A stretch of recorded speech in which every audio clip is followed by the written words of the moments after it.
चलिए, आज हम लोग नॉर्मलिटी के बारे में जानेंगे। ठीक है, नॉर्मलिटी क्या चीज होता है, यानी कि नॉर्मलता।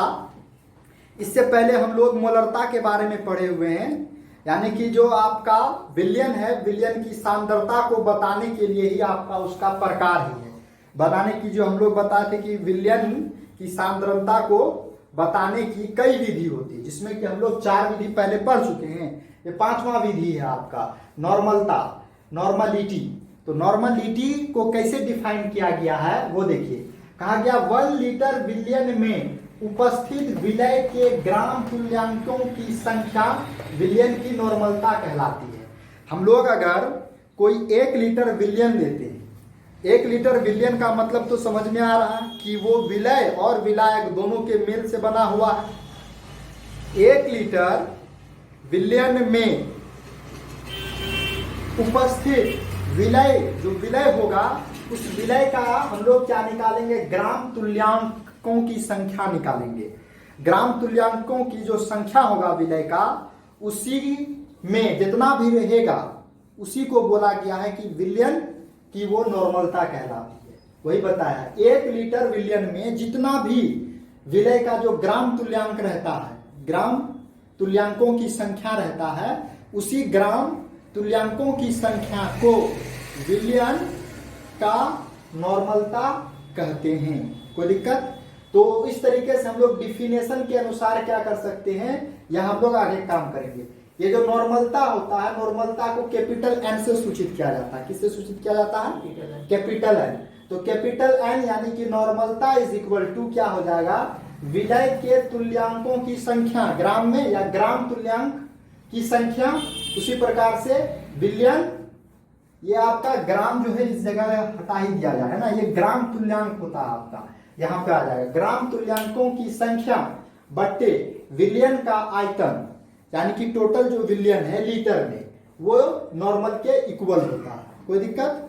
अब गौर से देखिए, ये जो आपका तुल्यांकी भार निकाला जाता है वो कैसे निकाला जाता है।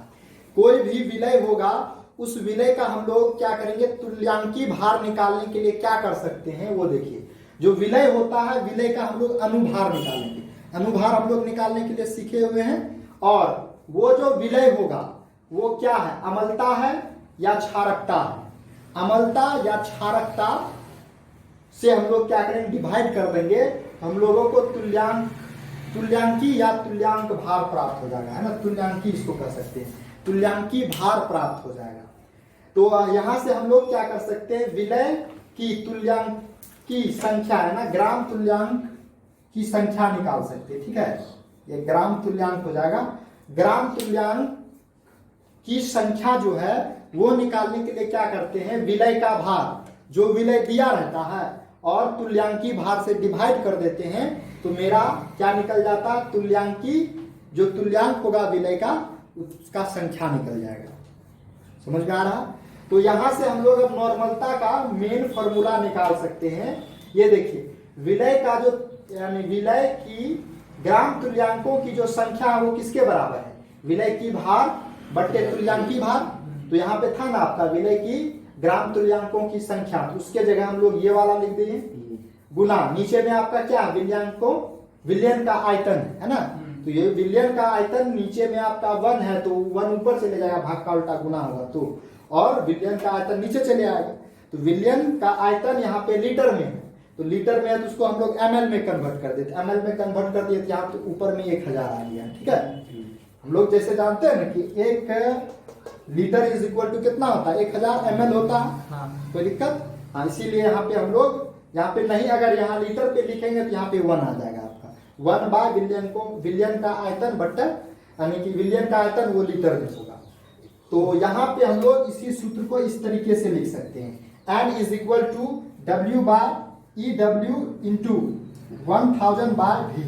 तो यहाँ पर ये फॉर्मूला का इस्तेमाल कर लेंगे, क्योंकि ये लिखने में थोड़ा बहुत समय लगेगा। तो इसको आपको याद रखना कि ये जो W है यहाँ पे, वो क्या चीज होता है, विलय का भार होता है, और EW जो है वो तुल्यांकी भार होता है, इक्विवेलेंट वेट के नाम से जाना जाता है। और आयतन मतलब क्या होता है, वॉल्यूम, है ना इंग्लिश में, तो उसका पहला लेटर ले लिया गया। ये जो V है वो हमेशा बिलियन का आयतन होगा इन ml, ठीक है। तो ये फॉर्मूला का इस्तेमाल करके हम लोग क्या कर सकते हैं, जो भी किसी भी विलय का नॉर्मलता निकालने के लिए कहा जाएगा हम लोग निकाल सकते हैं, ठीक है। अब जैसे ये अम्लता या जो क्षारकता होता है ये कैसे ज्ञात किया जा सकता है किसी भी विलय का, तो जैसे हम लोग देखते हैं HCl, हाँ ये HCl क्या है, अम्ल है, ठीक है। तो ये जो अम्ल है आपका, तो इसका अगर अम्लता हम निकालेंगे, बोलेंगे कि ये विलय है, ठीक है। इसको हम लोग किसी भी विलायक में मिलाएंगे, अगर ये विलय होगा, इसका हम लोग अगर अम्लता निकालेंगे तो इसका अम्लता कितना निकलेगा, 1 निकलेगा, क्योंकि यहाँ पे हाइड्रोजन का एक ही परमाणु है। हाइड्रोजन का जितना परमाणु होता है किसी भी विलय में उसका उतना अम्लता कहलाता है। क्या कहलाता है, अम्लता कहलाता है। ठीक उसी प्रकार से जैसे H2SO4 जो है ये भी क्या है, आपका अम्ल है, ठीक है। इसका हम लोग अगर अम्लता निकालेंगे, इसका अम्लता आपका क्या निकल जाएगा, 2 निकल जाएगा। यानी कि H के साथ जो भी आपका यहाँ पे अणु लगा रहेगा वही उसका क्या हो जाएगा, अम्लता हो जाएगा। या ऐसा कह सकते हैं कि जो विलय होगा, विलय जो जितना हाइड्रोजन आयन को विस्थापित करता है, तो यहाँ पे हाइड्रोजन 2 आयन को विस्थापित करेगा, यहाँ पे 1 आयन को विस्थापित करेगा, तो यहाँ पे अम्लता जो है आपका 1 हो जाएगा, यहाँ पे 2 हो जाएगा। अगर किसी में H3 लगा हुआ होगा उसका अम्लता कितना हो जाएगा, 3 हो जाएगा, ठीक है। तो अगर, तो ये तो आपका अम्लता हो गया। अब क्षारकता निकालना हो तो क्या करेंगे, तो क्षारकता में क्या होना चाहिए, OH होना चाहिए। तो OH अगर 1 होगा विलय में तो उसका क्षारकता 1 होगा। OH अगर 2 होगा तो यानी कि विलय से अगर OH2 आयन अगर विस्थापित होता है उसका क्षारकता जो है 2 हो जाएगा। अब जैसे सोडियम हाइड्रोक्साइड है NaOH, ठीक है। तो इसमें यहाँ पे कितना OH 1 ही गो है, इसका क्षारकता जो है आपका 1 हो जाएगा, ठीक है। उसी प्रकार से आपका अगर हम लोग कैल्शियम हाइड्रोक्साइड ले लेते हैं, ठीक है, तो यहाँ पे इसका क्षारकता क्या हो जाएगा, 2 हो जाएगा, क्योंकि यहाँ पे OH2 विस्थापित होगा, यानी OH का 2 आयन विस्थापित होगा। तो क्षारकता कैसे निकाला जा रहा है, समझ में आ रहा। तो अब हम लोग क्या करते हैं, इसी पे जो आधारित है ना क्वेश्चन है उसको हम लोग सॉल्व करके देखते हैं। कुछ दिक्कत है तो बताइए। चलिए, हम लोग जो अभी अम्लता क्षारकता के बारे में बोल रहे थे ना, वो उसको हम लोग और बढ़िया समझ लेते हैं। ये जो है अम्ल में उपस्थित, जैसे हम लोग अभी पढ़ रहे थे HCl, ये आपका क्या है, अम्ल है।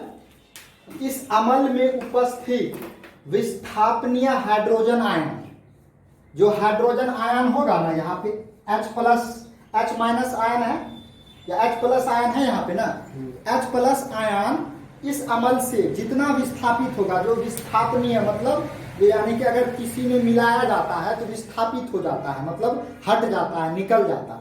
तो जितना भी उस अम्ल में से जो भी हाइड्रोजन आयन जितना भी क्या होगा, विस्थापित होगा, उसी के संख्या को हम लोग उसका क्या बोलते हैं, क्षारकता बोलते हैं। जैसे यहाँ पे H+ है तो इसका जो क्षारकता हो जाएगा आपका 1 हो जाएगा। वही चीज अभी हम लोग पढ़ रहे थे वहां, है ना। उसी प्रकार से H2SO4 ये भी अम्ल ही है। तो अम्ल में यहाँ पर H2 आयन है, यहाँ पे 2 आयन, ये 2 आयन विस्थापित होगा। तो जो 2 आयन है, 2 हाइड्रोजन आयन विस्थापित होता है, H+ आयन विस्थापित होगा तो वो क्षारकता कहलाता है। और अगर OH आयन, जैसे हम लोग पढ़े कि सोडियम हाइड्रोक्साइड, ये सोडियम हाइड्रोक्साइड आपका क्षारक है या क्षार है। तो क्षार में उपस्थित जो हाइड्रोजन आयन यानी कि हाइड्रोक्साइड आयन होता है, OH आयन, जो आपका विस्थापित कर दिया जाएगा, उसी को हम लोग क्या बोलते हैं, उसका अम्लता बोलते हैं। अगर H आयन विस्थापित होगा तो अम्लता क्षारकता कहलाएगा। अगर OH आयन क्या होगा, विस्थापित होगा तो अम्लता कहलाएगा। समझ में आ रहा, कोई दिक्कत। किसी भी यौगिक का अगर OH आयन विस्थापित होता है तो वो अम्लता कहलाएगा, और फिर हाइड्रोजन आयन विस्थापित होता है तो क्या कहलाता है, क्षारकता कहलाता है।